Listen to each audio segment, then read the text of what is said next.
weird and I don't know.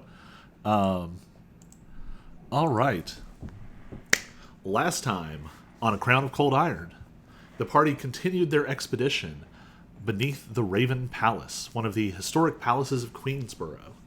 The palace is not defunct and museumified as has been imagined, but actually contains an apparently vast labyrinthian ruin underneath.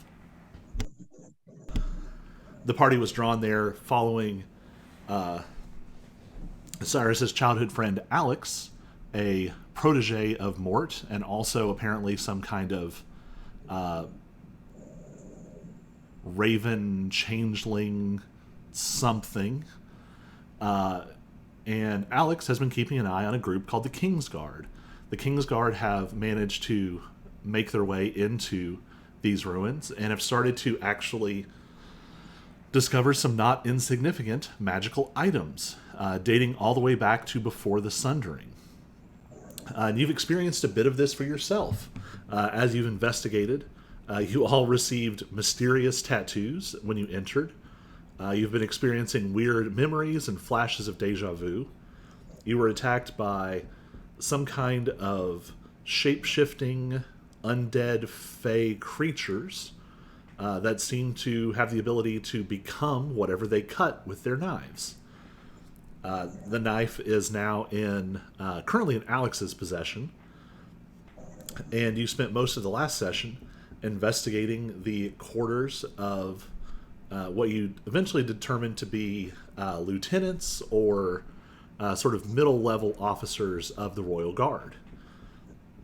You totally ransacked their rooms, coming away with a bunch of random magical items, but in the process seemed to have agitated one of their restless ghosts.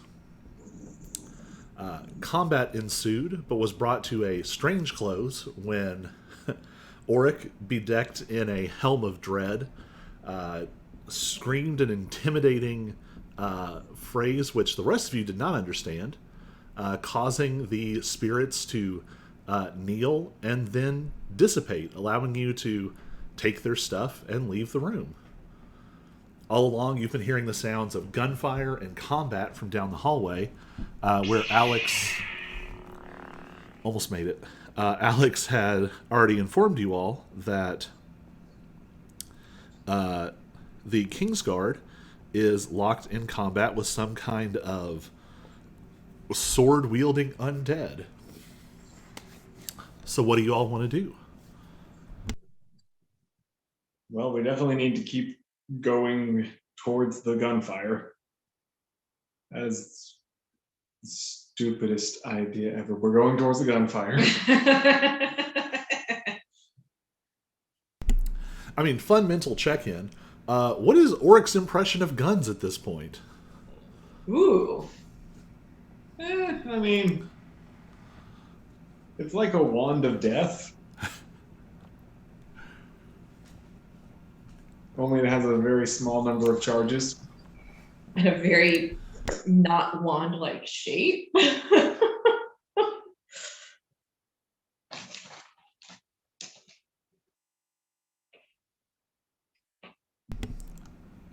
All right. Well, the sounds of combat seem to be coming from. There's a T intersection out ahead of you, and they seem to be coming from we'll say the west to avoid confusion. Right or left gets a little tricky when you're going the other way. Yes. I think we already determined I'm not allowed to be in the front anymore. Yeah. I think so. You're down. So.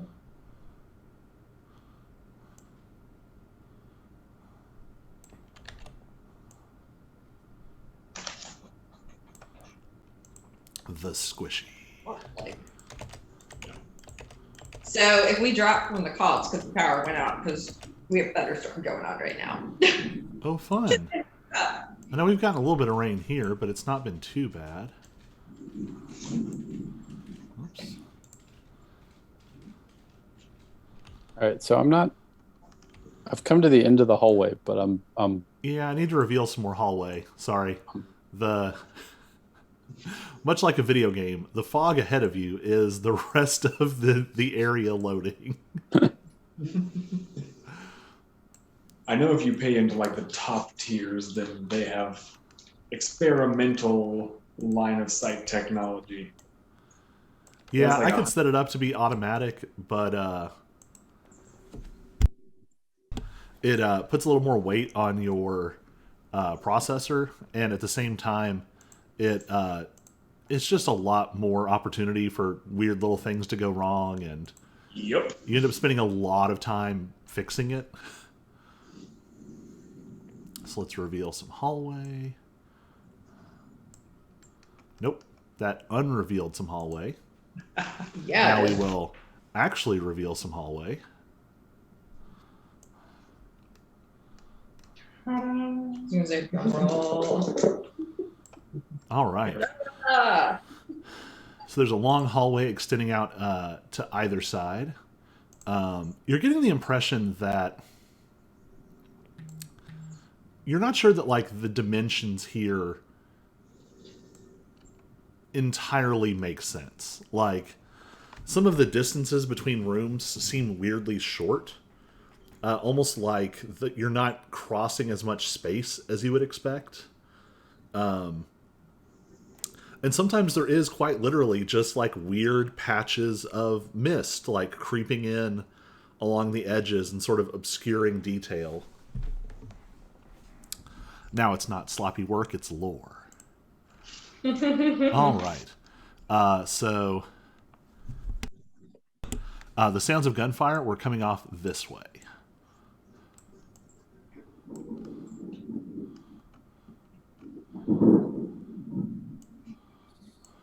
Don't know if you can hear that or not. Ooh. it's the sounds of gunfire coming off from that way. There you go. We got some Foley.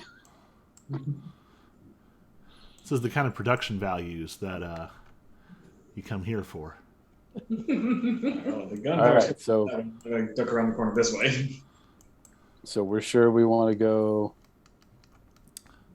You see other doors rescue the like idiots.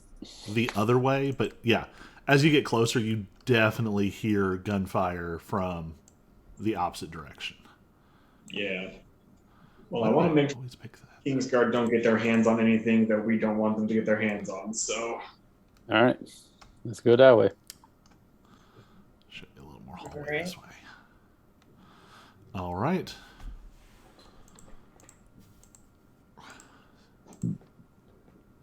Who is that next to Alex? Is that Yeah. This is Alex summoned a giant raven spirit at the That's end right. of the last fight.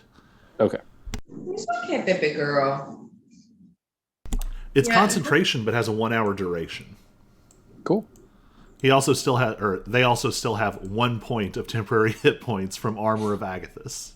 Nice. Okay. All right, there are double doors down ahead of you. They seem to have markings all along the edges and on their surfaces. Like writing, or Uh, I tried to break in markings. make a. Actually, you're close enough. There's some of both. Okay. Make a religion check. Ooh. And actually, Auric and Cyrus can make it with advantage.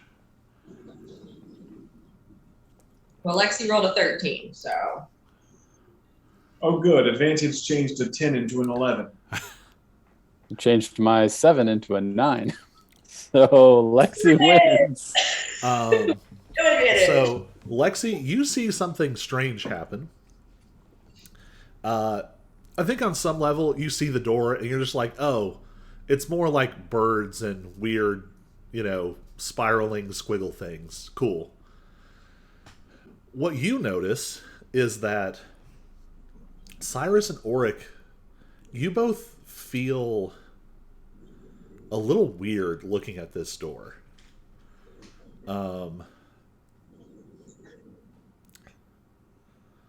Almost a sense of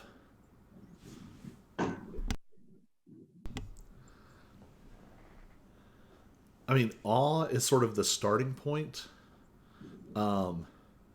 If we were in a divinity school lecture, we would pontificate about the numinous. There is a strange otherworldly quality that specifically there's a sense of scale to it. Almost imagine a sort of like seeing the ocean for the first time and like disassociating a little bit. That's kind of what the stuff on the door is bringing out. And Lexi, you are more conscious of this than them, and so you can kind of see this happening. Mechanically, this isn't doing anything specific, but you definitely have a weird, inexplicable feeling with this door. Okay. And it does, in fact, have marks where someone has smashed through it, but for some reason, it's closed again. It's like a swinging door. It's like the door at the bar between the kitchen. So you think We the bar's see- in there? No. Any of the like 3 pattern carved into it? Like Yeah, it's the all front over. door? Okay. You also, like, the door is shut. You haven't actually investigated whether it's locked. I'll check that. It is not locked. But actually, now that you're this close and you kind of shake off whatever that was, there are, like, automatic weapons being fired about 10 feet away behind this big, heavy door. Fun times.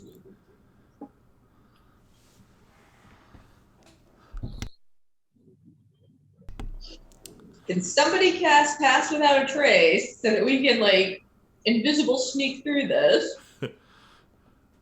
Everybody make a perception check. Woo, 11. Ugh. My dice are balancing out last week. I got an 8. 9. Wait, did I seriously roll the best with an 11? Mhm. Yeah. You gather that whatever is happening like very close to this door. If you open this door, you will probably immediately draw attention. Although, from what you're hearing, you don't know that anyone will be able to act on that attention. But you would probably be noticed pretty quick.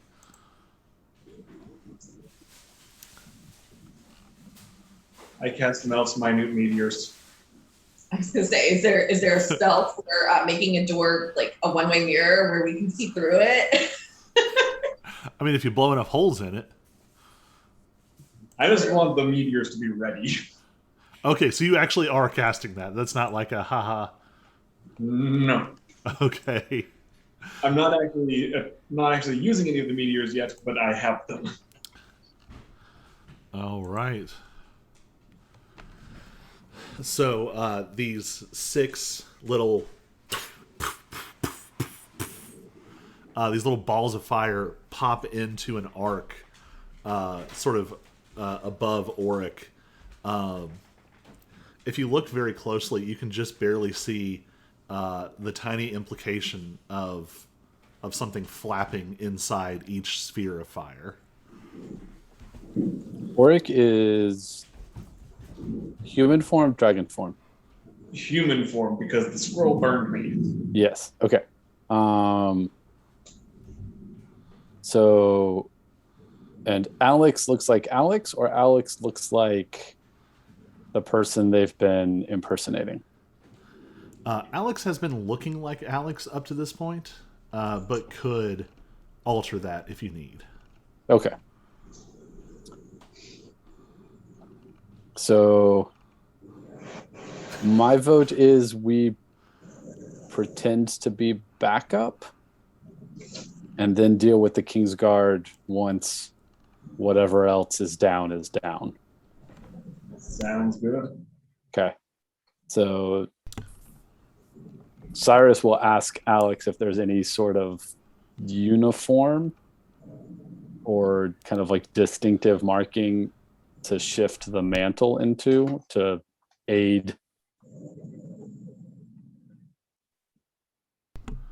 The short version is like army surplus militia numbnut. Okay. Like there's nothing standard, but it's like just imagine so many like bandoliers and pouches and like ammo and like tactical daggers and just so many pouches. Cool. So I'm gonna do that with the deception advantage feature. All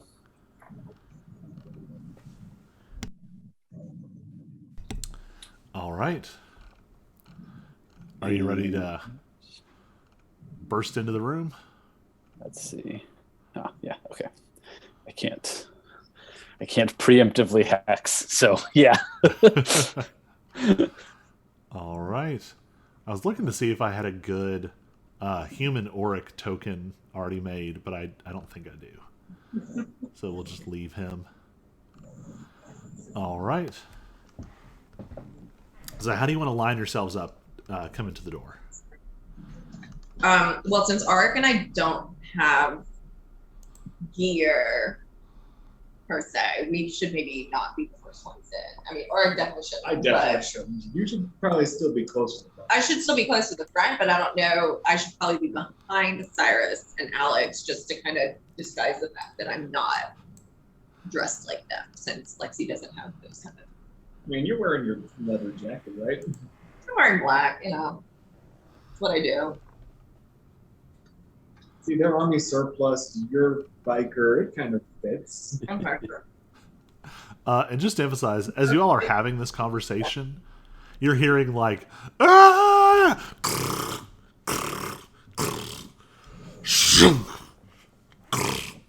Ah! Oh my goodness, let it hang itself. I mean, are they like Wilhelm screaming right now, or?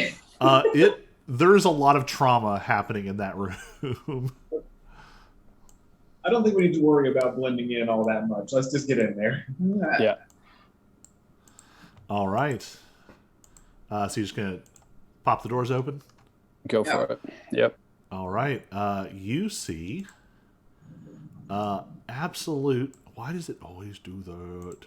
I hit reveal area and it pops up hide first. I don't know why. You see a scene of absolute chaos. Immediately you can see there are like 3 or 4 freshly dead humans wearing like camo and holding like automatic weapons. There are a couple of people. This room looks like it was maybe like a small chapel of some kind. There are like benches, and you see a few people have taken cover behind the benches. And in the front of the room, there is another of these sort of militia-esque figures. This one's dressed a little bit more akin to like Lexi, and has like a big glowing club, like a clearly magical weapon in their hand. And they're like exchanging blows with a 9-foot tall. Actually, I have a description. Hold on. I don't have to make stuff up. I can use what I already made up. Him. This emaciated figure might once have had a much larger frame, based on the tatters of armor that still hang from its skeletal body. The skin is desiccated and stretched grotesquely taut, revealing every bone beneath the rusting plate. The only point of vitality is the right hand, which seems to be vibrant and lifelike except for the pulsing black tendrils that run from beneath the skin and into the graceful silver longsword that it clutches. The blade itself is run through with these strange channels that flicker with red light and seem to drip and flow. As you watch, the blade seems to move slightly before and ahead of the rest of the body, as if it's dragging the rest of it along. You can see where these bodies have fallen. There should be much more blood. And actually, as you watch, you see like streaks of blood are being drawn towards the front of the room and the sword this thing is holding. So the sword is basically absorbing the blood. Break the sword. Got it. Got it. Cleans up after itself. Apparently. Not in a good way. I think it's a pretty nice way. So we'll go ahead and roll for initiative. Fire. Oh, there's a 16. There's an at 20. All right. Y'all were saving some quality rolls. Apparently. Yeah. And as always, I have to remind myself that Alex does not have a player, and I need to roll for them. It's like, why isn't Alex rolling? Alex got a 9, which is better than last time.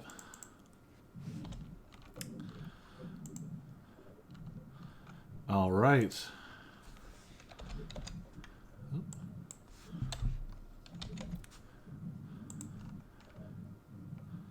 Got to adjust a few things here.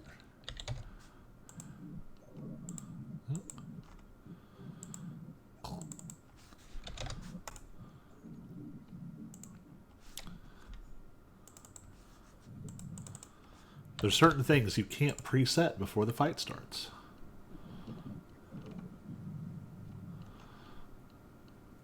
Oh no.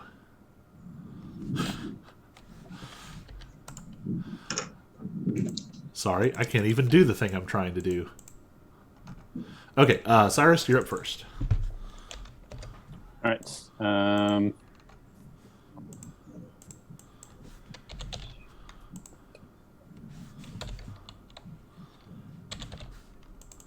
We're gonna slide in, and what's my range? 80.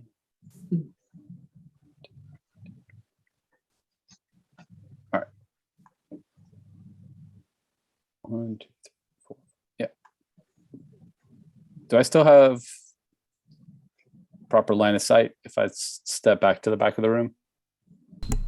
Yes. So what's in front of you are essentially very old, crude wooden pews. Okay. So you can easily sort of fire over them. If you were to like duck behind, it would be easy to hide or to take cover. But you can pop back up with no issue. Okay. We're gonna move back there. Gonna throw a hex on the big boy. And gonna fire the bow. Whoops. It's a 24 to hit. There we go. 24 will definitely hit. All right. So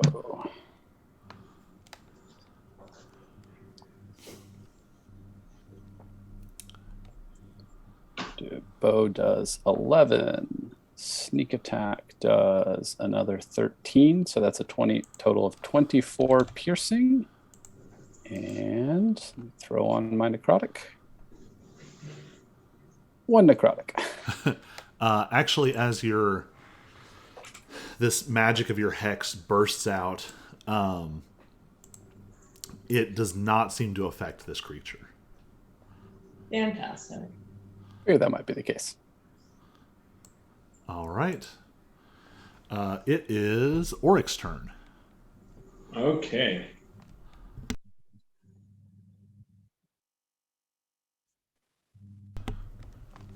So let's see. Since I've got Melfs up, it's just a bonus action to launch a couple of those at it. And I will. Or I think we're trying to pretend that we're on their side, right? Yes. Okay. Yes. So I will be putting my meteors behind the creature so that it hits just the creature. So that is Dex save. Dex save 16. Twice because I'm shooting 2 meteors.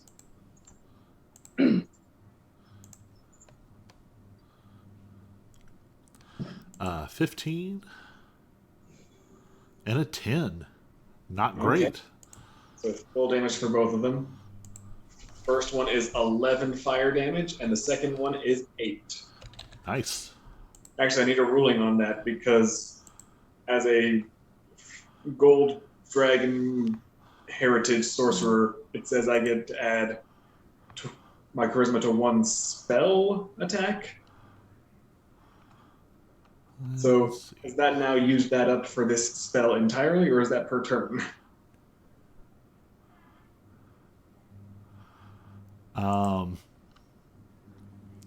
Man, that's written poorly.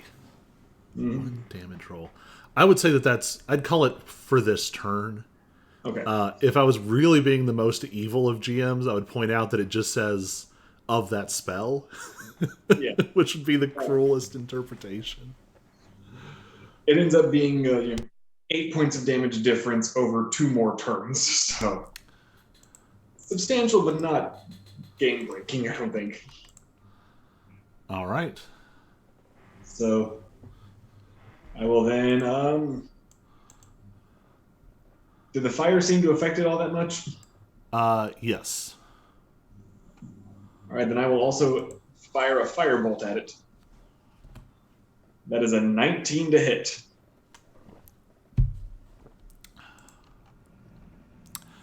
Uh, 19 hits. And this is a new spell, so I get to add +4 again, so that's 13 damage. All right. So you all running into the room seems to have immediately helped turn the tide. These random militia folks, it's 3 men and 1 woman, were very confused as you ran in, but now they're like, yeah. The creature is badly hurt. It's got one of Cyrus's arrows like slammed through it, and it has all these scorch marks from Oryx's fire. And the creature lets out this low rattle, and you see the sword glow, and all of those red channels fill, and the sword is like streaked through with crimson light, and the whole room goes dark for a second. And the creature, one-handed, just lets out this sweeping arc of the blade.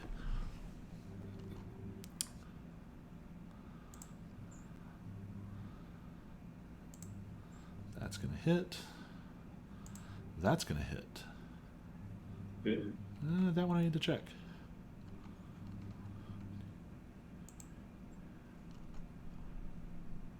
That one hits.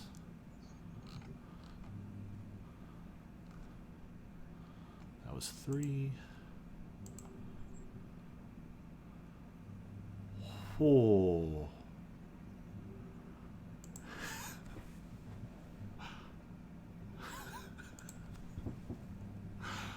Oric, your life just like flashed before your eyes.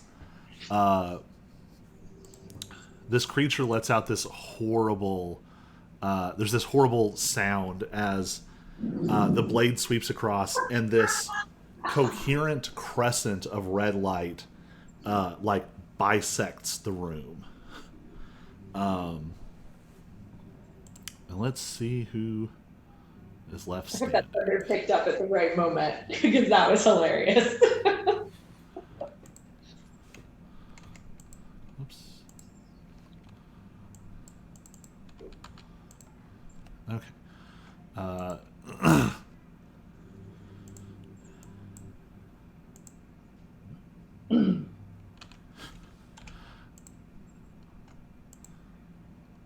This is a lot of rolls.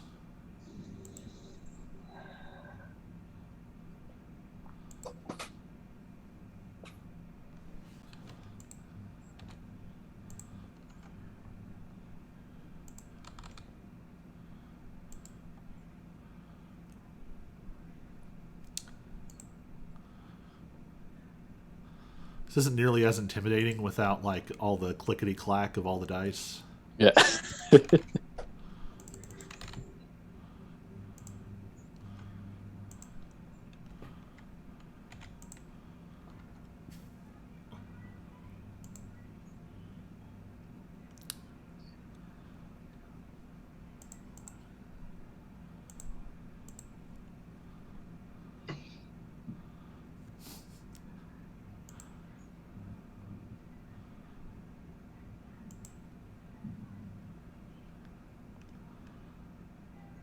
I don't know. I think all the mouse clicking is intimidating enough.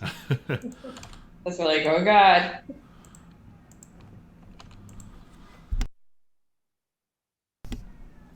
So this blade slashes across the room.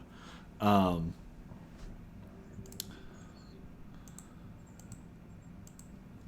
all uh, all of the Kingsguard are badly injured.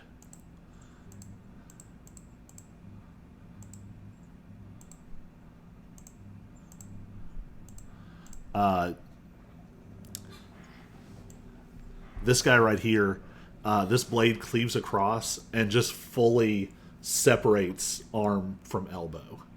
Oof.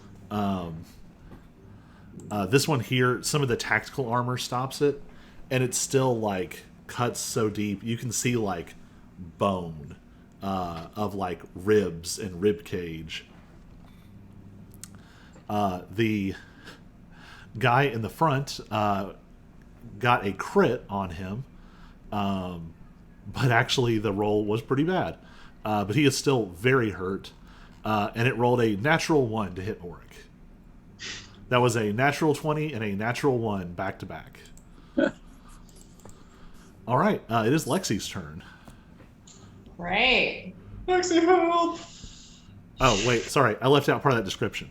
As this blade cuts across and like blood showers everywhere, the blood doesn't hit the ground. The blood like swirls in droplets and strands in the air and then is pulled towards this creature. And you see some of those burns instantly heal. Oh boy. Now it is Lexi's turn. Well, Lexi's gonna rage. And now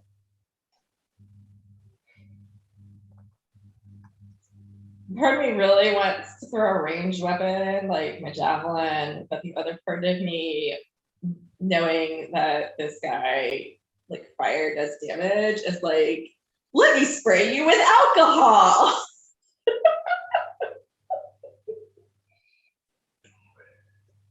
So let's see. I am outside, so how far can I move? 8 squares. 8 squares. 1, 2, 3, 4, 5, 6, 7, 8. You can also cut corners.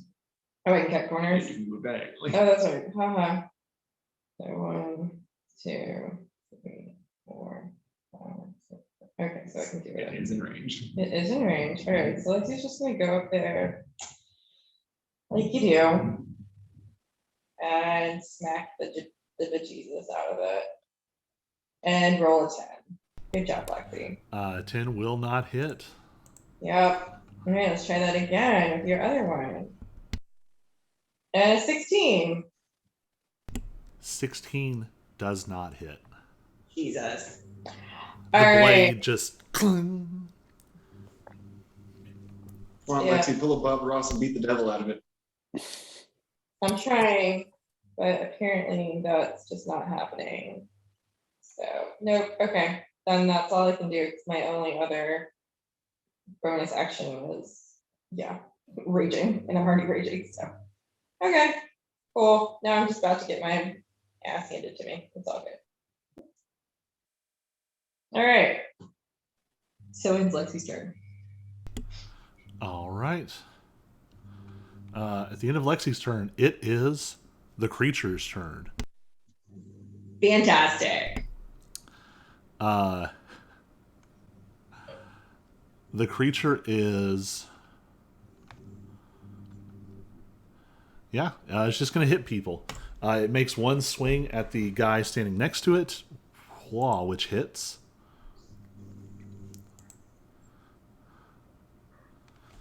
For 14 points of damage. Oh, actually, it just turns. Like, the sword smashes. It doesn't even, like, turn and look at you. The sword just seems to move of its own accord. And then it just sort of, the whole body slowly turns to the person next to it. and the guy is sort of desperately holding this like glowing. I say club. Club sounds very caveman. This looks like a. You might almost think of it like a mace or something, just without a very prominent end. This guy's sort of holding it up. And actually, Lexi, you're close enough now. There is a little bit of that white fire coming off of this guy.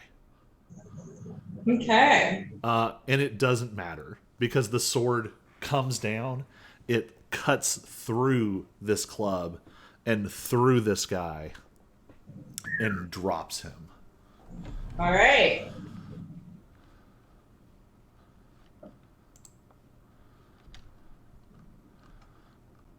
Doo-doo-doo.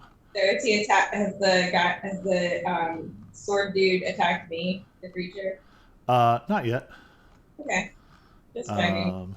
Where is...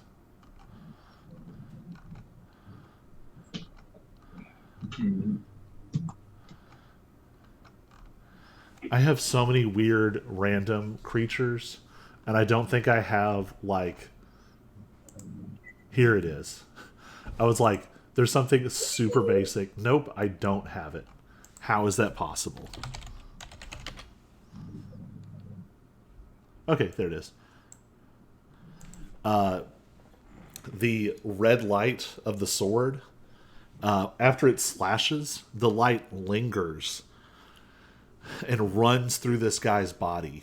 And he clambers back up to his feet.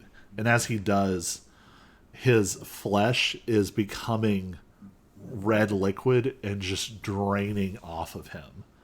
So all that's left is this sort of tactical gear draped over this skeleton with red, glowing, swirling liquid running through it. And now it is turning towards you.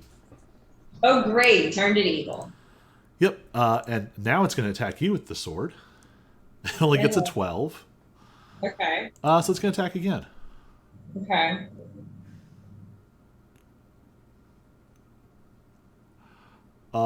It's going to crit. Oh, fantastic. I am going to react with Hero Light. That's fair. I don't know when to do that one, but just saying. Wow. It just rolled the most pathetic crit. That's 13 slashing. Okay. Which will be cut in half. Right. Okay. And then...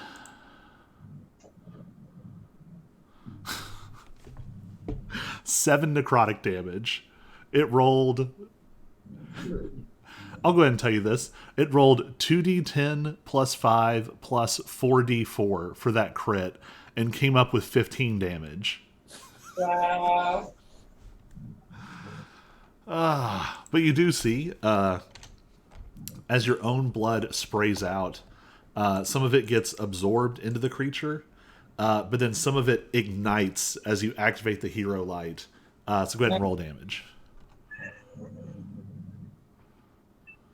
1.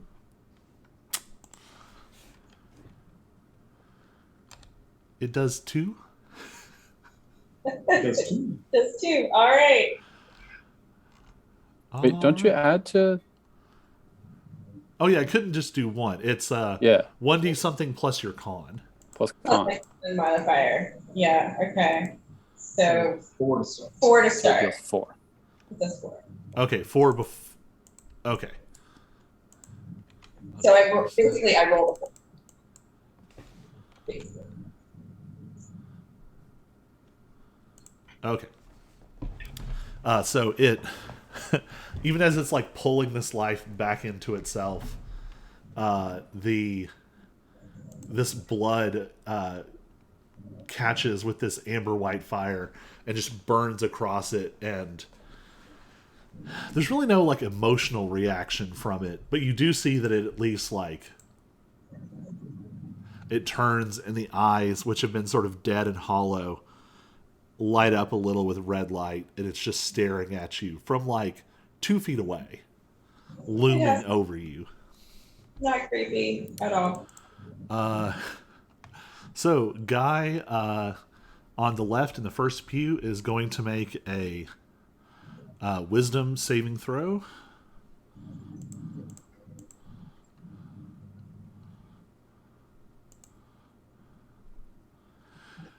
He gets a natural 1. He is out of there.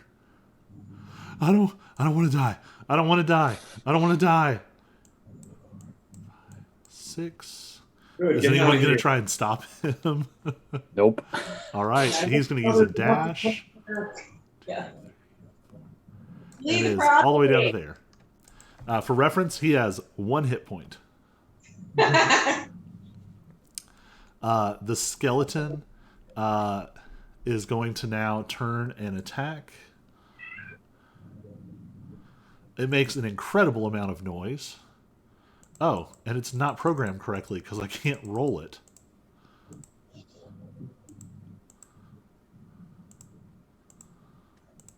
That's obnoxious. All right. I have to roll dice like in the olden days. It gets a 20 to hit. Oof. What's it hitting? Who's it hitting? It is attacking you. Attacking me? Yep. All right. Well, yeah, that hits. 6 points of piercing damage. So 3. All right. I mean, I guess actually it's a different stat block. It'd be 6 points of bludgeoning damage because he's hitting you with this broken end of the club. Okay. Yeah. So. All right. It is Alex's turn. Alex kind of like meekly sneaks into the room and is like, excuse me. Sorry. Okay. And like sidles to the back of the room.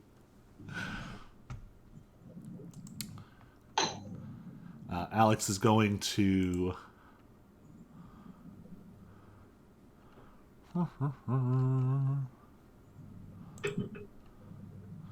Man, Alex has no spell slots. So Alex is going to Eldritch Blast. Go for it. 27 on the big guy. And an 18 on the little guy. Both of which will hit. Big guy takes 7. Little guy takes 11 and maybe dies. Nope.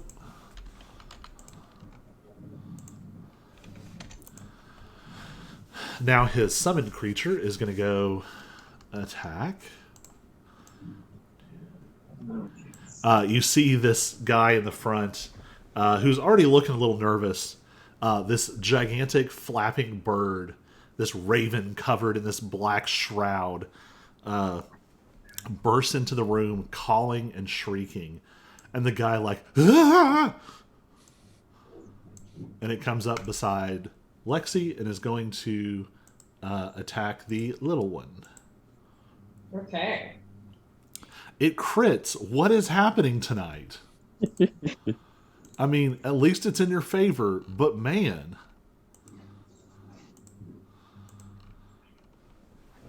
They really got to they got to implement these better. Okay, so it hits, so it's going to do, jeez.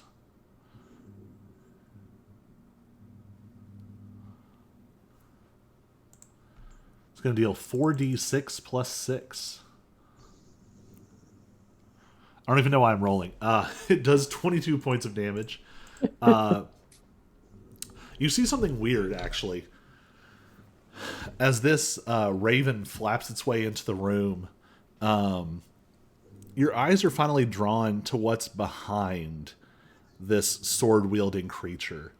There is some kind of altar back there. And as this creature flies into the room, the shroud of darkness around it almost gains a... If fire could be black, there's a black flame coming off the edges of this summoned creature, and you see a little fire hovering in the air above this altar. And this is Alex's creature, right? Yes. And the creature just eradicates the skeletalized form of this Kingsguard. Well, good. All right. Good for me. The woman in the back is holding it together a little bit better than the rest. She is going to... she levels this very large rifle and very, methodically takes aim. Lexi Dex. First is a 17.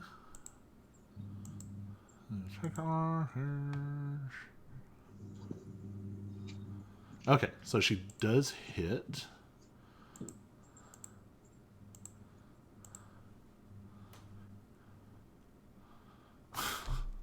Rolls almost minimum damage. The retort of this weapon in this space is incredibly loud, but her aim is almost perfect, and she blows a hole through this thing's wrist, right here, and it seems like it causes this thing more trouble than most of what has happened so far. What? But she is going to join Alex in the back. This other guy is going to roll... oops, this one's dead. This other guy is also going to roll a morale check.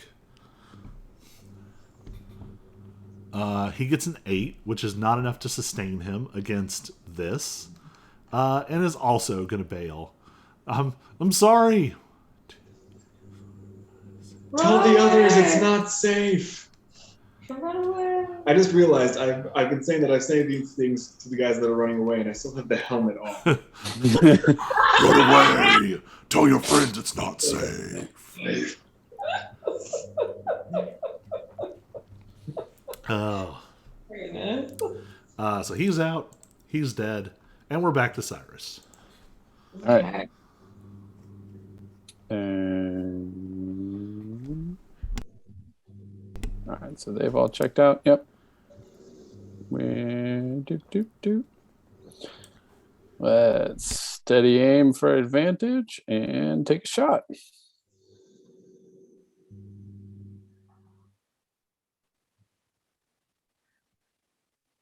So we'll take the 27 to hit. Yeah, that'll probably do it.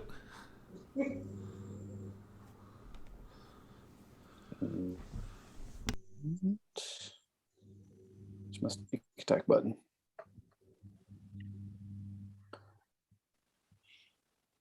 $21 piercing damage. And I don't need to bother rolling hex, right? Nope. Cool. All right. At the end of your turn, you see the blade go red again, and the room goes dark. No.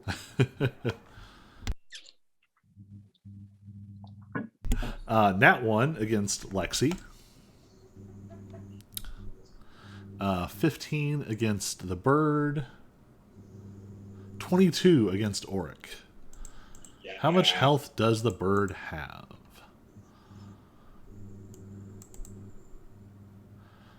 All right. Bird probably won't die. Auric on the other hand. Bird takes 13. Auric takes 11 slashing and 4 necrotic. Ow. Well, you're not done yet. All right. It is Auric's turn. Join us in the back of the room.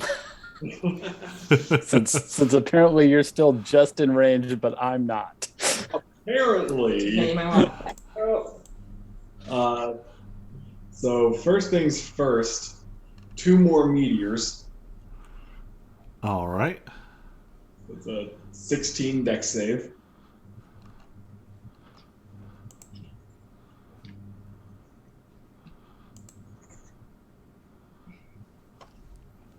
Thank you.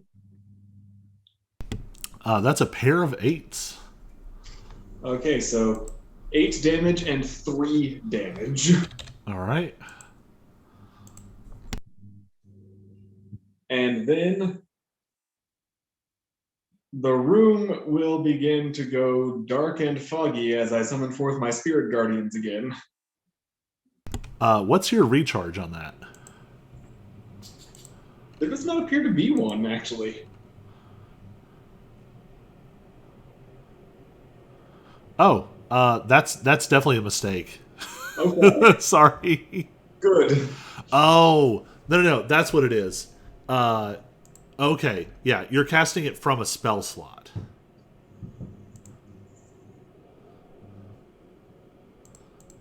Sorry, I need to tweak the wording on that. It should be like once per day, Okay. and then you can cast it from spell slots. Okay. Well, in that case, no, I will just back up and magic missile. I was like, wait a minute, there's no way I gave you unlimited spirit guardians. I thought it was a little bit overpowered. Okay, magic missile. Back up and magic missile. All right, how much? Let's see.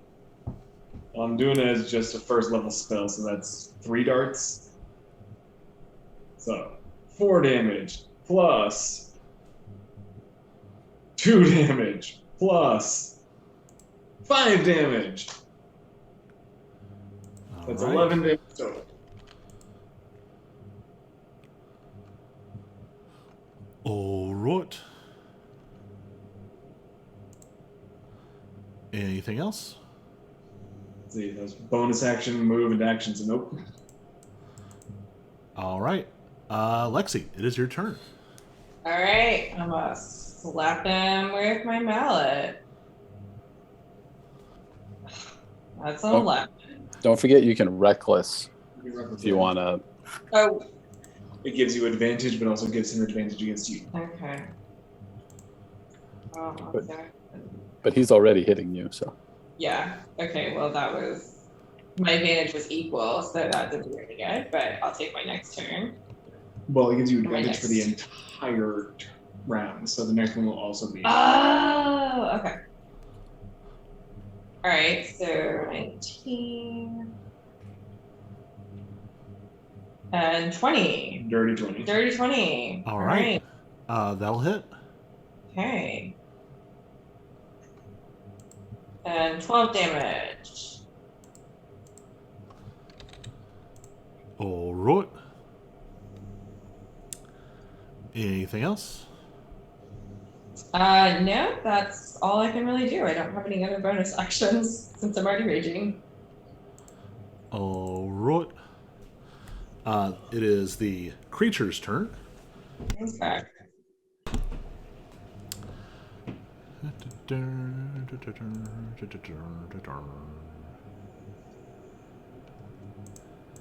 The creature is very hurt.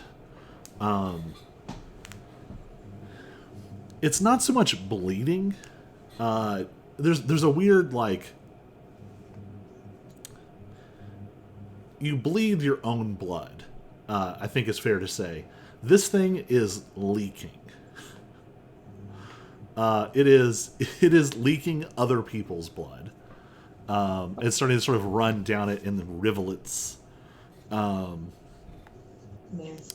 And it just like turns towards Lexi, and the one arm hangs limp, and the hand holding the sword goes up, and just hack, hack, hack.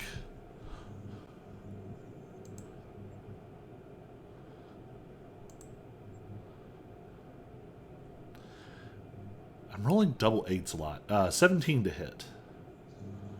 All right, that'll hit.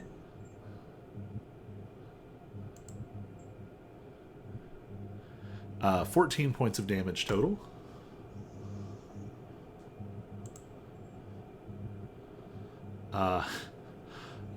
You reckless, right? Yes. Second one is a 27 to hit.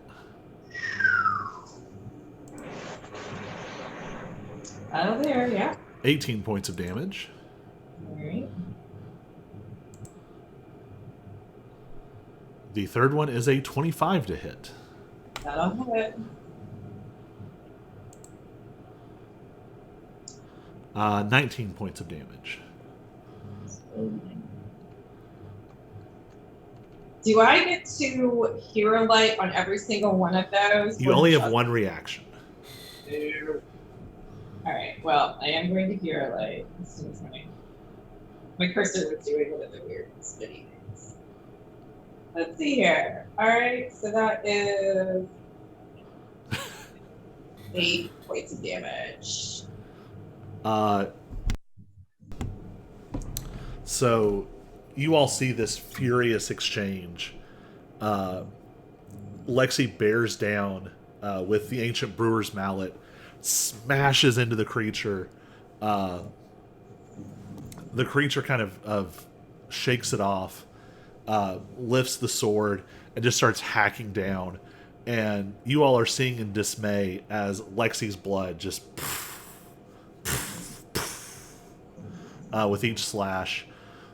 And you see it starting to like seep towards the blade, just sort of being pulled through the air.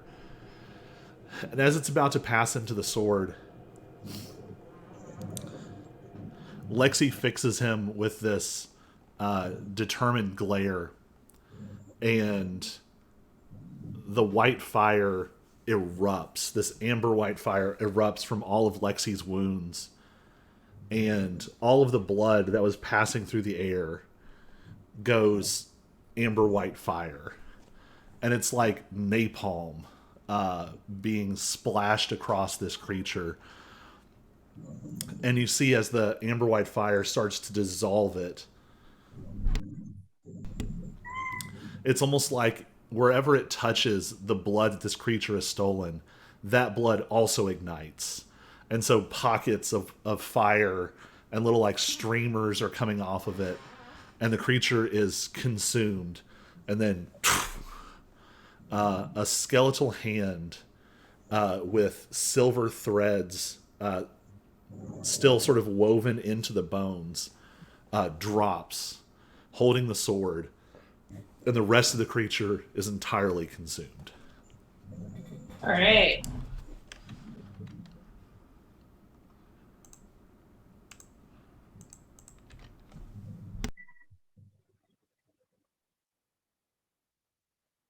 Anybody want to cast Healing Word on Lexi? If only I had that kind of magic. Pretty hard. Have you used your the tattoo mark? No, I don't think I have. So you can spend up to half your hit dice to heal. Okay.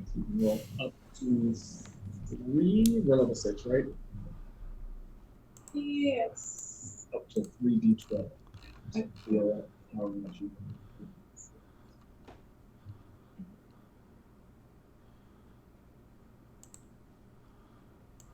Cyrus will mage hand the 3 points. mage hand the hand. Yeah. All right. Make a. I was at least gonna put my foot on it so that nobody else got it. It wasn't us. Make a. This is gonna be a weird roll. Make a sleight of hand intelligence check. I would say Arcana, but I don't know if you have sleight of hand expertise. So.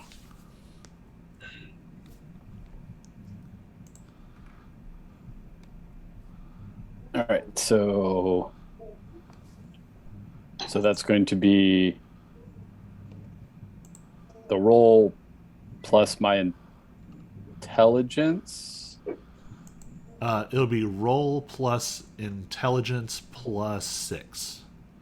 Okay. So 15, 18, 24. All right. Yeah, you're very easily able to clench the edge of this skeletal remains, and you can actually see the bone is kind of brittle, and it does sort of crackle a little, but you're able to kind of hold it and pull the sword to you. What do you want to do with the sword? Let's pull out the magnifying glass and see what I can learn.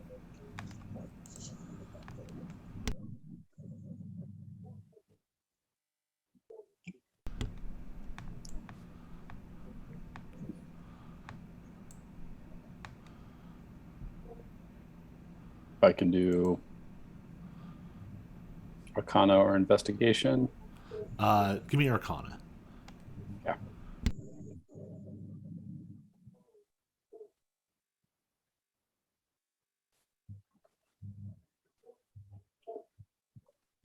Uh, 11 plus the extra 3 for the glass is 14.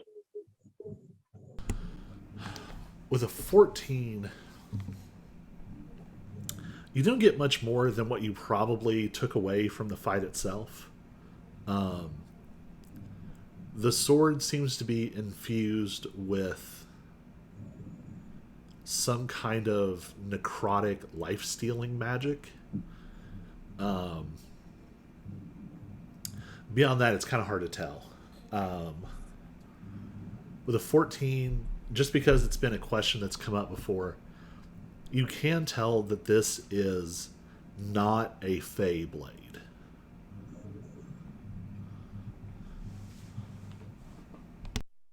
Okay.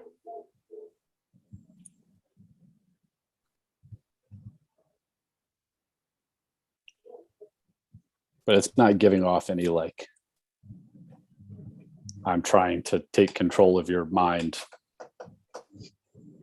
vibes. I mean, honestly, with a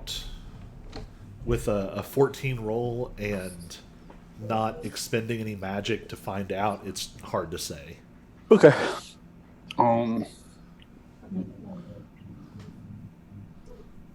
Cyrus will stow it in the backpack and I guess turn to the remaining woman. Everybody make a perception check.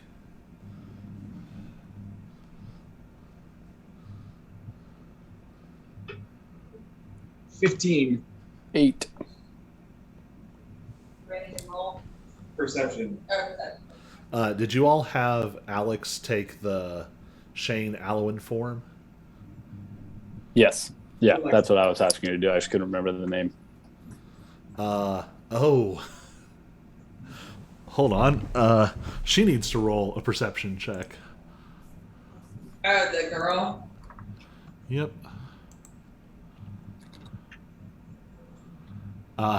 Okay. While you all have been sort of healing up and checking the sword and da-da-da, this girl has stowed her, like, long rifle and now has 2 pistols. One is pointed at Auric and one is pointed at Alex.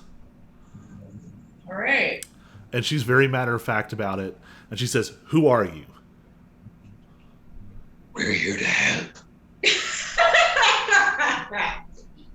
Sorry, we're here to help. She, like, audibly...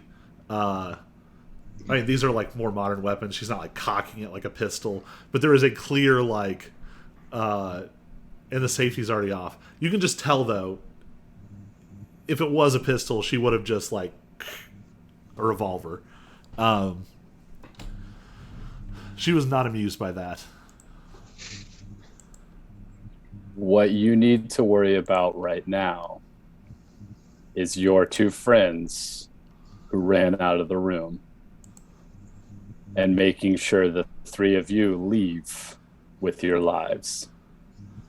Uh-huh. Yeah, sure. So, why do you look like Shane? And what are you?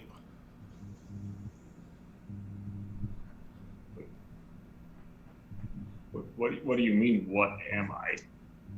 Uh-huh. Don't act cute. Do you still have any of the meteors around you? True. Yeah, she's like, uh-huh, yeah. I mean, your guy up front had a glowing club, and you're thinking that this is weird. I know him. I was here when he got that club. I don't know what you are. I don't know what you are either.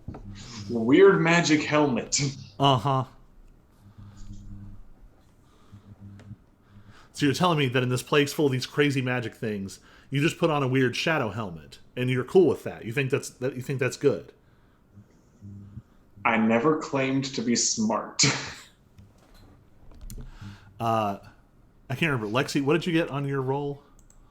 What'd you say, Jared? Was it A 10. Yeah, I got a 10. So, Auric, you're very close as she's waving these around, and so you're able to see there is just a little bit of that white fire coming off of her. Not a lot, just a little bit. And she says, I don't know what you are, but you are not Shane. I need you to back away right now. That's Cyrus is going to step up. Yeah.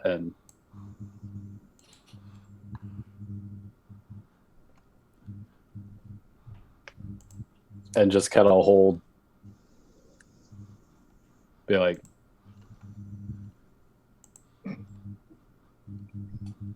your two friends who ran out into the hall looked like they were in pretty bad shape. This place is a murder hole. You should really go make sure they're okay before something else finds them and finishes the job. I don't We're think I not trust a you all threat to very you. much with your friend wearing my friend's skin. You've seen what we're capable of. Do you really think pointing those two guns at us is your best course of action right now? I kind of think I'd rather go down shooting you in the face than getting shot in the back. We are not a threat to you. We're not here for you. Nobody's shooting anybody in the back.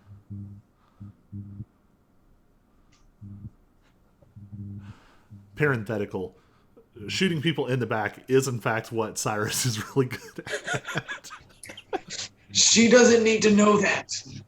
But he hasn't done it in front of her. She doesn't wake up. Make a... We'll call this a flat persuasion check. Because she... And I'll let one of you decide who wants to make this. Because she does not trust you all, but she also does not have a lot of great options. Well, I've got a +7 on persuasion, so I'm a +1, so. let's make that a 19. Yeah. Not great with a +7. All right, let's see.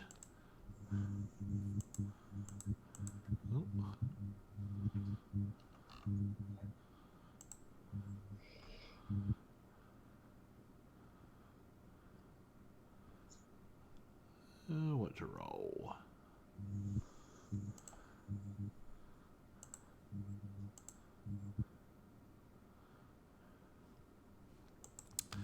You said a 19? 19. She very, very slowly brings the guns down. But also doesn't put them away yet. Baby steps. Look, like my friend was saying, your friends look like they're in serious need of help. And I know you probably don't trust me, but I can at least tell you that the way to the exit is currently clear, or at least it was after we killed the things that were in the way. So if your friends haven't run too far, you can probably get them out and to help.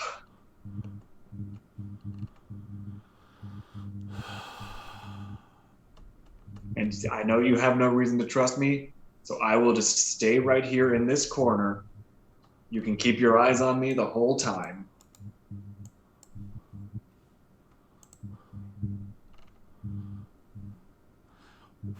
What are you people?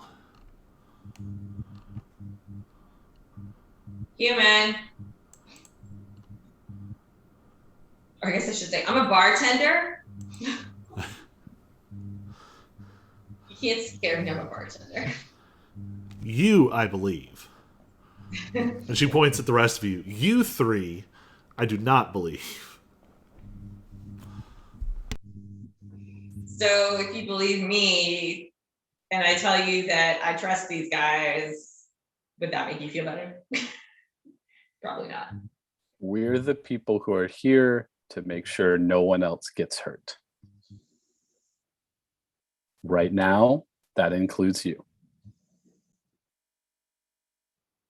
I think while she's talking, she's kind of sidling her way towards the door. Yeah. I'll assume you all kind of have rearranged so that she's not like... Yeah. Having to go right in front of the rest. So without fully turning her back, she heads down the hall and out of sight. Cool. I was gonna tell her she could get a free drink at Lou's on me if she just, but okay. She likes no free drinks for you. I think that went better than could have been expected. Yeah, okay. So I thought we were about to fight some Kingsguard. Cyrus is like, not enough people take me up on the offer to not fight. So I appreciate you taking that one. Yeah. I mean, a lot of times you're negotiating with like magical monsters of varying sorts. No, I'm pretty sure Cyrus's history before the game, like whenever he's like, we can do this the easy way or the hard way, for whatever reason, everybody always tries to pick the hard way on him. Well, that's your problem. You keep pulling out these lines from action movies. All right. So that club is toast. Yes, it was like fully cut through by the sword. Okay. Cool. All right. And Cyrus is coming to check out the altar. Yeah, same. I'm gonna have both of you make wisdom saving throws. Oh, bugger. Yay. So good at those. 4. 7. Can I make one just as effective? Lexi, make yours with advantage.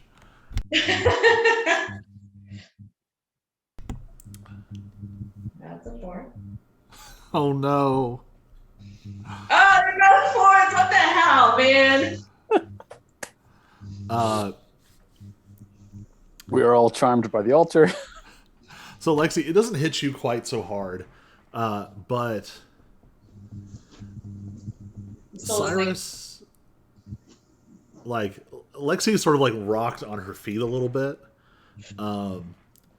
Auric and Cyrus, this is the feeling you had at the door, but it is much more concentrated here,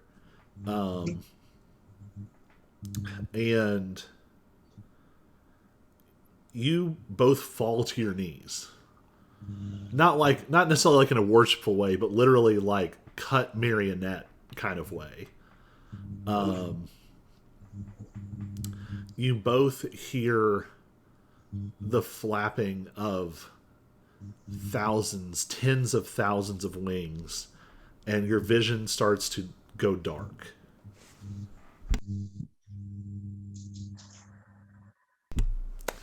Cyrus, you are walking down a hallway. It's actually one of the hallways you just passed through, except that there are windows now that open, and you can actually see you're several stories up, looking out over these big, empty, green hills in the distance. A small village sort of unfolds below. You're walking along. As you walk by, you occasionally pass guards who do this, and various functionaries who give you sort of a little, quarter bow. And there is a pale young woman talking to you. And it seems to be a mix of like friendly conversation and maybe like reports or instruction or something. You have a very like fond feeling towards her, but you don't know who this is. In fact, you don't even understand the language she's speaking. Auric.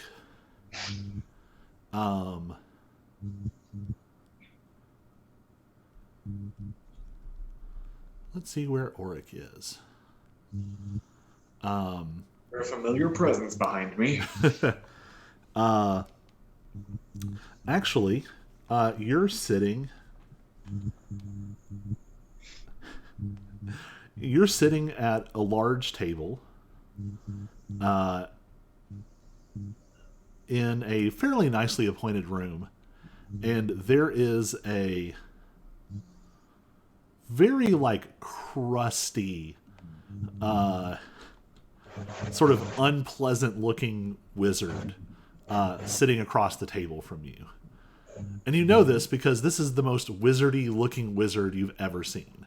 The full, like, big, untamed, like, the hair becomes the beard and it just and comes down.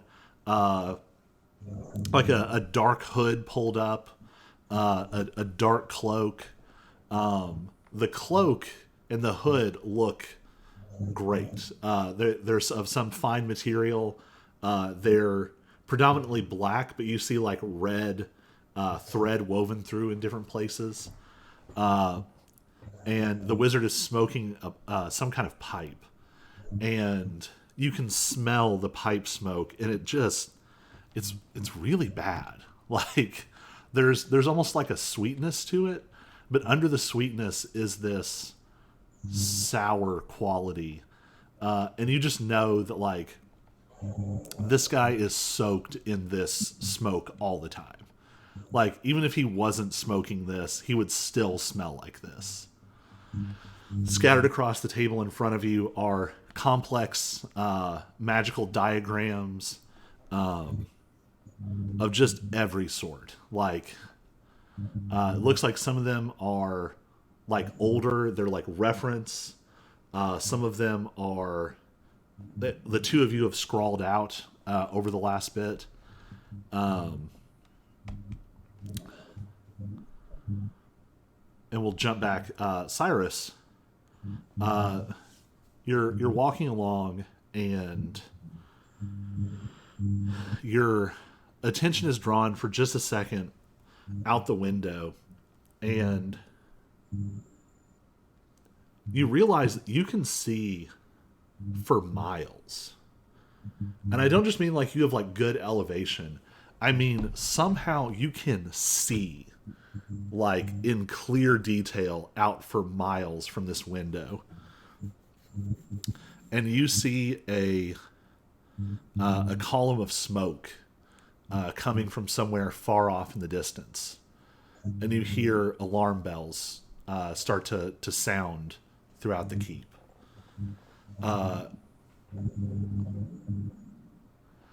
Auric, make an Arcana check.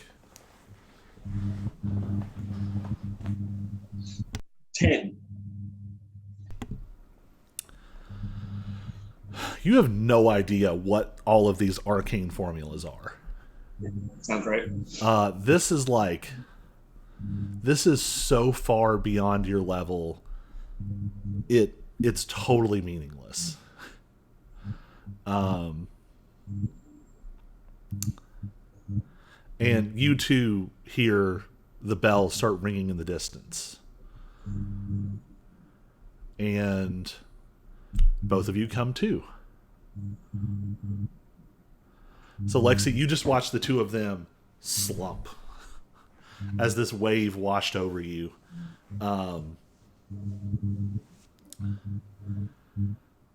Everyone sort of they're out for maybe a minute, and you all sort of come back together.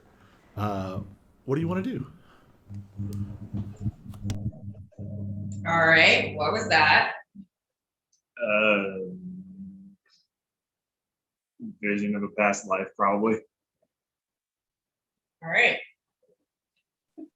Oh. There was Vision of something in the past that happened here. Okay. There was a wizard and some really, really complicated magic. Also, I'm pretty sure his pipe weed had turned. Did you see the same thing, Cyrus, or something different? Nope, no wizard. I was with another person, and then saw smoke and heard an alarm. Just for fun, Cyrus, make a perception check.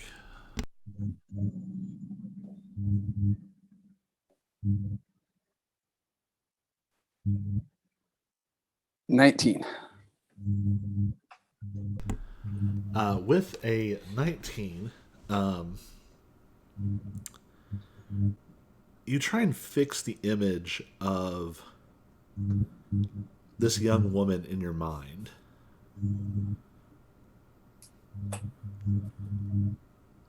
She seemed,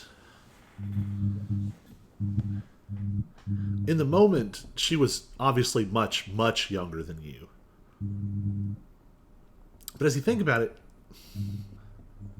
she looked like she was maybe only in her like early 20s. You don't know why, like you would think that there's something weird in the mental math there. And there's also this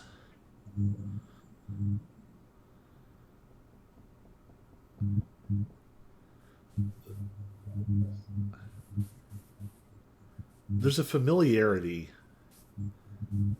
even beyond this sort of vision, like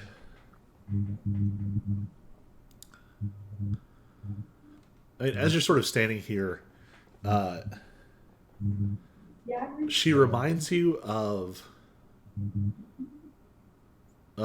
Alex, but she also reminds you of Mort.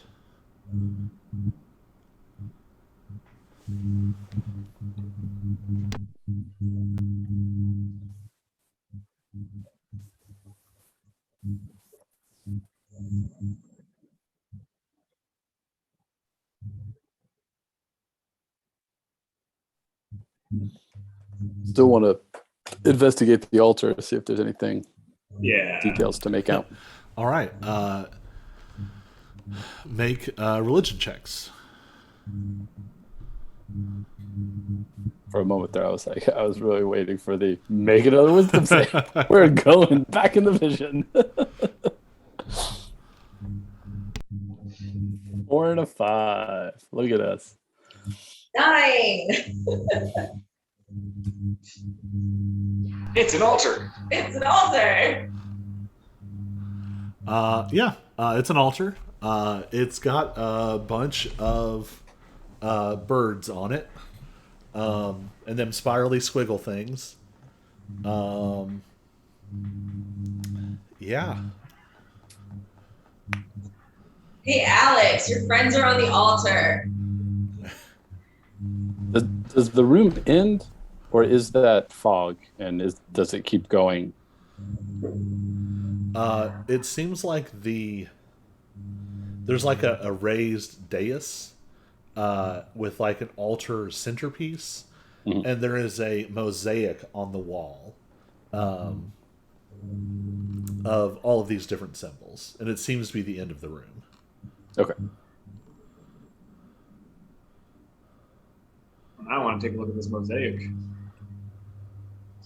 Sure.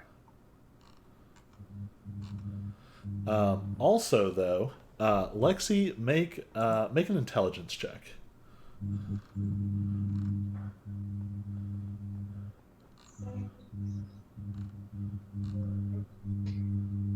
Really wish Zyra was here. 9. It's doing that thing where it just spends like a top and it's even remember. It's like, could you not? Man, y'all are struggling. Yeah. Yeah, I know. I'll still give you this because you got a nat 20 on a roll earlier. You know that this is not the full extent of this room. You had a moment of clarity earlier, and you're pretty sure that there is a secret chamber behind this wall.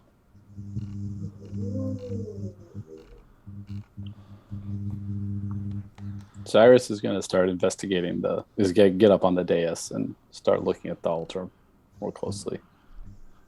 All right. See if you can feel anything sticking out. Make an investigation check.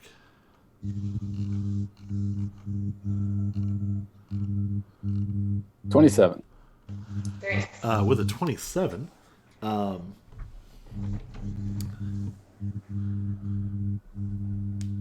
so at first you were still kind of like woozy from this wave that you felt, but now that you're able to kind of really focus in and look at the details,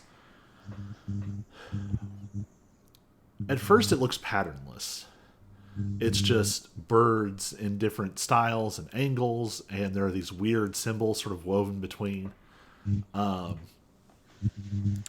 a little bit like a magic eye puzzle, you let your eyes relax, and you can actually see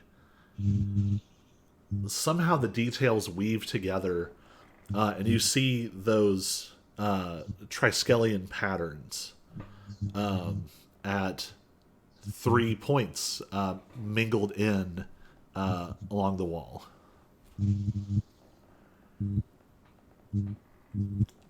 Along the wall, not along the altar. It's like a mosaic behind the altar. Oh, okay. Are those So, 3 Triskelions within like reach? Like if you, it's not like up high. It's like people can touch them. Yeah, they're if you step up on this platform, they're sort of within comfortable reach. Okay.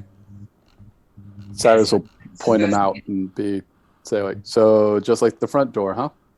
And go up and put his hand on one. Yep. Sure, why not?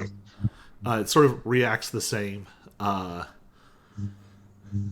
There's a wave of energy that sort of washes through the pattern, and you can see the door.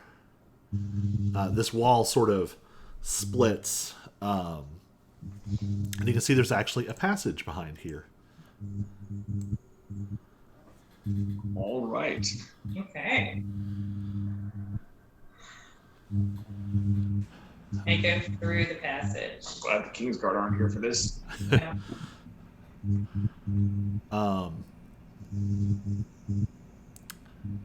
This seems to be some kind of treasure chamber.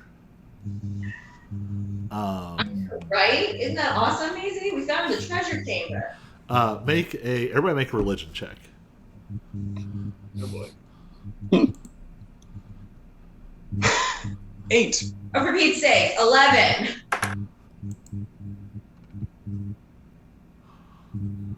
Not 7. that Tried to switch off the digital dice for that one. It didn't help.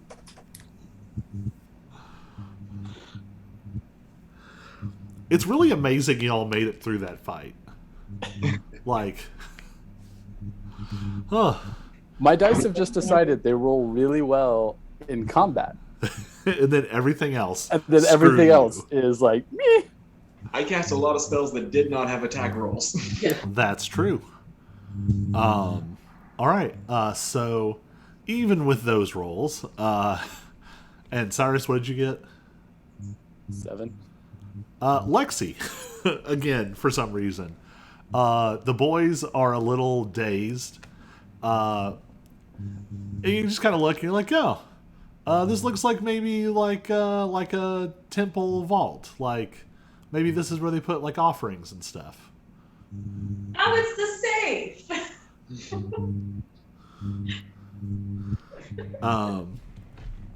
I was bolted down, unlike the one at my church. A lot of the stuff in here, specifically, it doesn't look looted, but it does look like things were removed. Cyrus, in your industry, you can tell the nuance of that. Things weren't removed in like haste. They didn't cause damage as they were removed. There are still quite a few sort of small art-looking objects where they look to be made of like gold and precious metals, and there are some little statues and carvings. In the center of the room is what looks like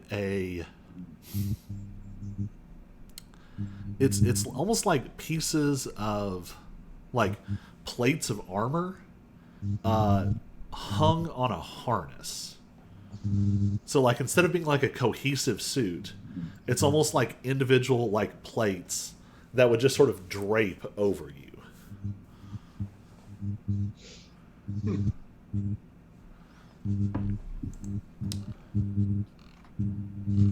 You're gonna touch it like ET. Don't be sticking your finger out like. I guess they'll go magnifying glass. All right. Make an investigation check.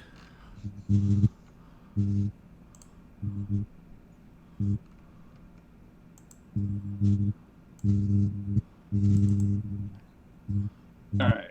26, and then with the magnifying glass, another 3, so 29. All right.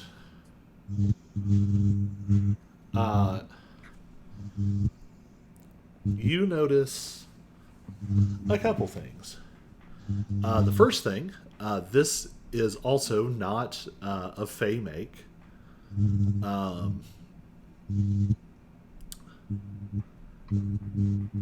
You notice that with this centerpiece, being the centerpiece in the room, this is clearly something important. Looking closely at the detail of it, there's definitely runes carved into this, especially across these different plates. It seems to imply some kind of like maybe defensive or like vitality oriented element to it. The last thing takes you a minute. So this is sort of draped, and it's draped over this like wooden stand, and it's a very simple stand. It's just sort of like, there's some kind of like piece sitting up, or maybe there's like a helm or something, and you're looking really closely at it.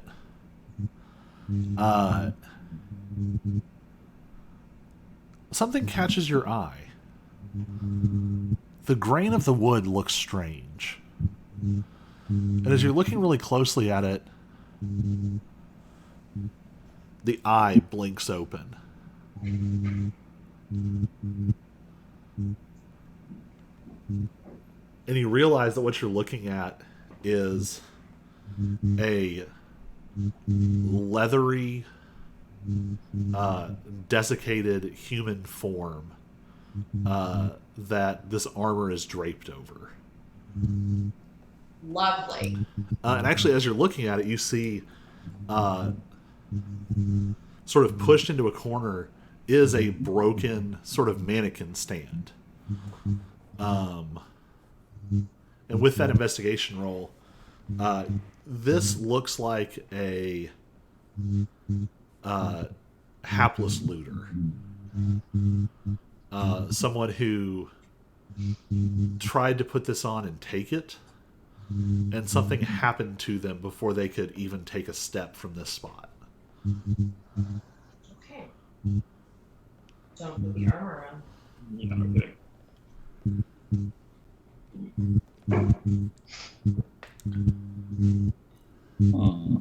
Okay.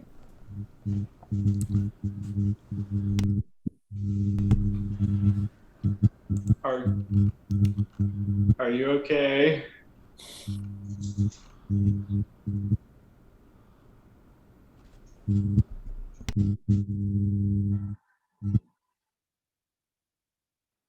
I'm very tempted to get my light shard out and poke it.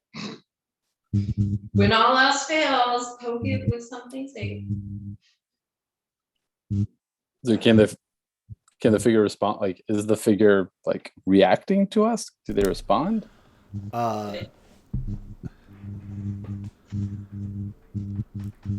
Whatever this is, it's hard to tell if this thing is even really alive anymore. It doesn't seem to be in any hurry to like get up and attack you.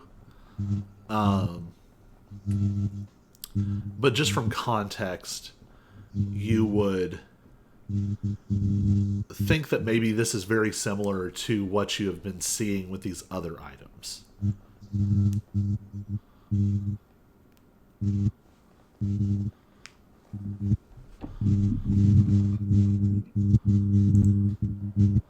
Does there seem to be so I think Cyrus would try to like remove a piece.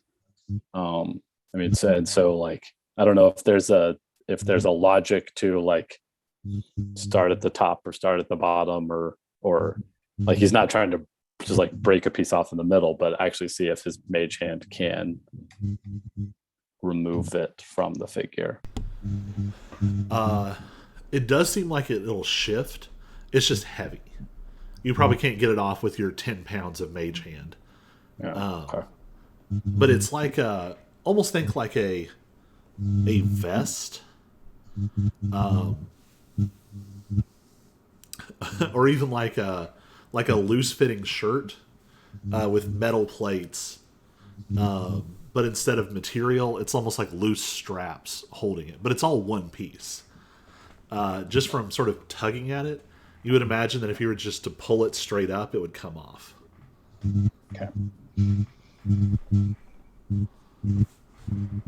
So do we risk it? I'm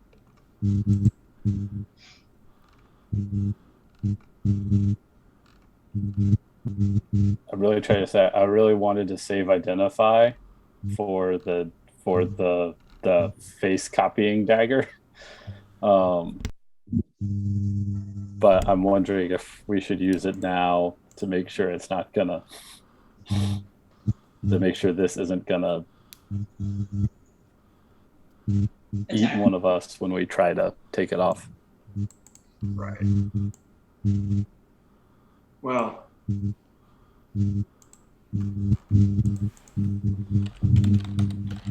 mean, he managed to get it all the way on, so presumably just touching it won't. But I don't know if we want to risk that. Yeah. Do we want to go get the broken plug from the other room and like get it with that? Lexi is all about poking things that she doesn't know with other things. I mean, if we think it, I mean, if it looks like it just goes up.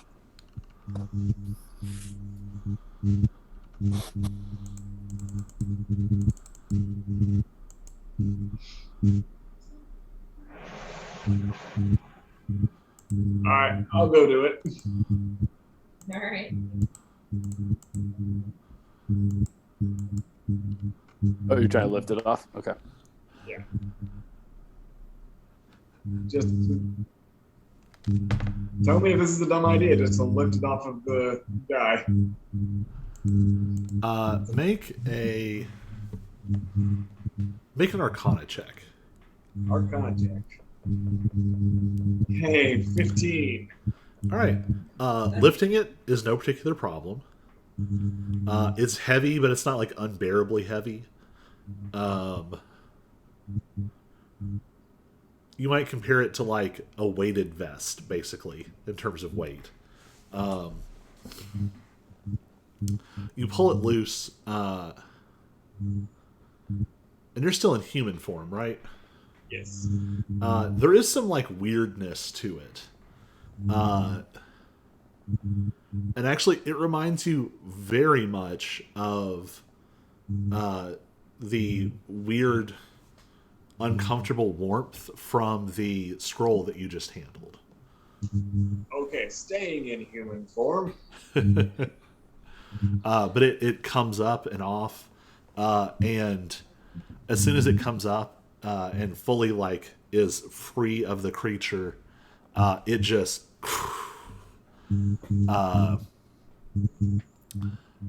it's actually the worst of all worlds. It collapses like a leathery balloon, but then there's like a squelchiness to it, and then after about half a second, it's like it just loses all cohesion and just dust clouds, and sort of blows away.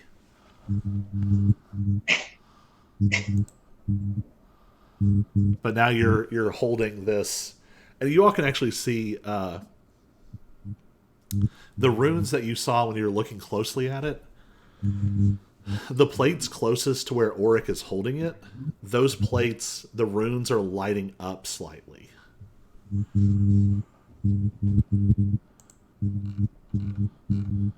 Somebody want to take this? Because I don't feel comfortable holding it much longer. I'll take it from you. Open up the Cyrus will open up the bag, drop it in, I guess. Take everything else. It just like clanks in.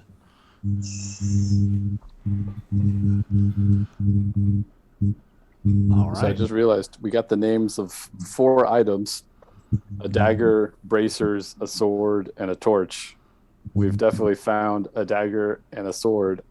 These aren't exactly bracers, but And also the bracers were the ravening bracers, which it's not clear how these would be ravening bracers, even if they were bracers.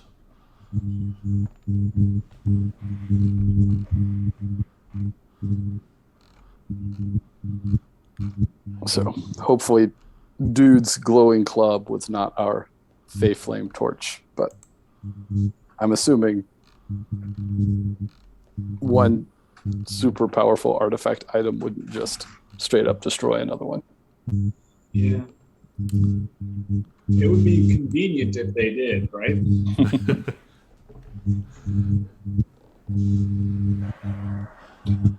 All right. So Alex has been kind of like watching over your all shoulders, like, ooh.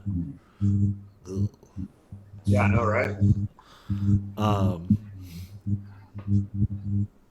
We'll deal with all of the loot between now and next time, but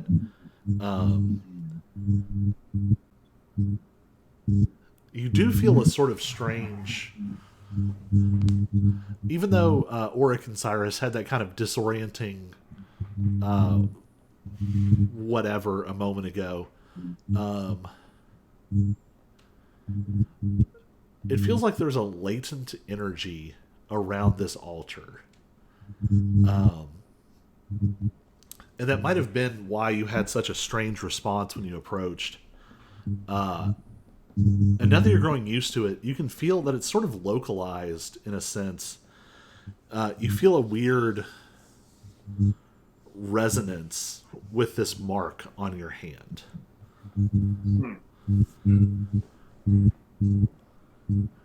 Guys, I'm about to be stupid. I take the hand that has the mark on it and I place it on the altar. There's a long pause.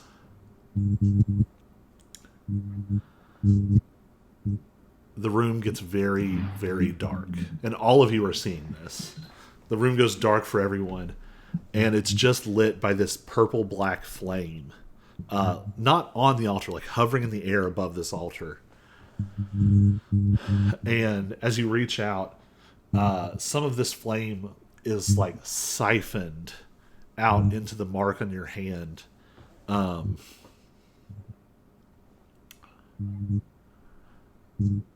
you see another flash.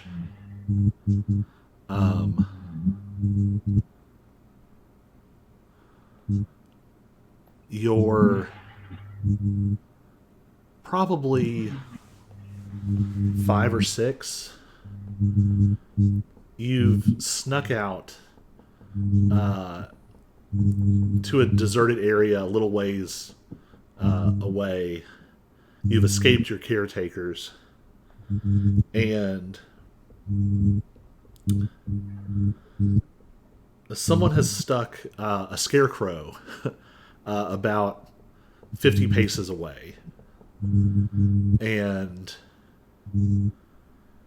you've been there for hours. You're tired, like you've been using muscles that it's not localized. Like you have this strange sense of full body tiredness, and like the sense of using muscles that you don't know where to locate. But you're filled with this exultant joy, and you're bouncing up and down like, yeah! And there is a smoldering scorch mark on the chest of the scarecrow. And as your vision sort of turns, you can see scorch marks scattered all along the ground nearby, and on like things in the distance, and like burning patches of grass. And a very pale, tall woman with dark hair sort of gently pats you on the head. And Oric gains the benefit of a long rest. Yes. I think you guys should probably do that too.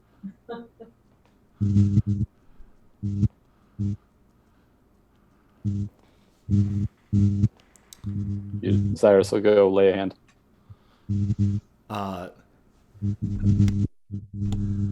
You are in a different place. The quality of the world is different. And you only know it because you're experiencing these two moments back to back.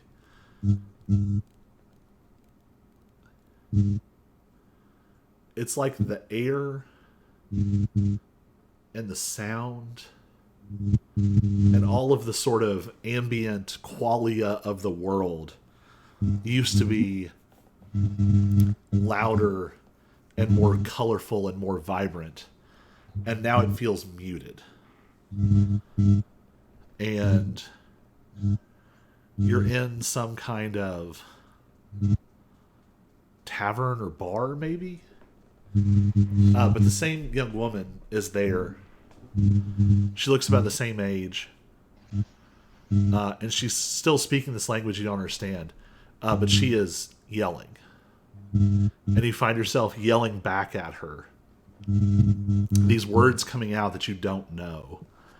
And she slams a hand on the table in front of you and darts out the door. Impossibly fast. And part of the purple-black fire is absorbed into the mark, and you gain the benefits of a long rest. All right, so Lexi does the same thing. Lexi, you are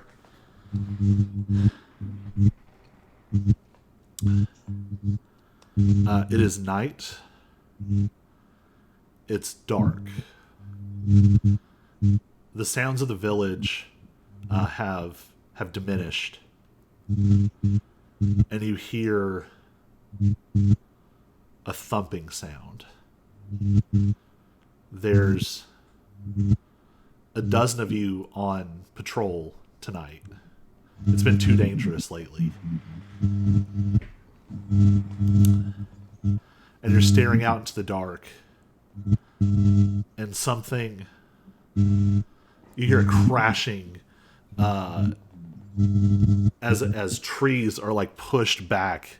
They don't fall, but they're like permanently skewed to the side, and their leaves are scattered. They make this horrible like sound as all of the branches flap around, and a 12-foot tall, thick humanoid figure drags itself out of the woods. It's a giant, pale, stinking, troll-like creature. And then another, and another, and another. And the spotter's bell starts to ring, and the other warriors come running. And as you all sort of array yourselves, someone lets out a cheer and holds their weapon up. And you can see that the weapon radiates this white fire. And the fire washes over them. And you see the same flickering sparks, and then all of you are covered in this white fire. And these creatures start running towards you, and clutching your weapon, you run out to meet them. And then the last of the purple-black fire is pulled into the mark on your hand, and you gain the benefits of a long rest. And that's where we're going to leave it for tonight. You all are now the possessors of several strange, powerful, and probably dangerous magical items. You know that there are still more Kingsguard unaccounted for. And you've had a glimpse of some of the things that are down here. You have found this secret treasure chamber, which the contents of which I will send you over the course of the next 2 weeks. You've had a full long rest, and we'll pick up back here. I think it'll be the Monday after next. All right. I'm going to kill our recording. Have a wonderful night, Internet. Bye, bots. Good night, Internet.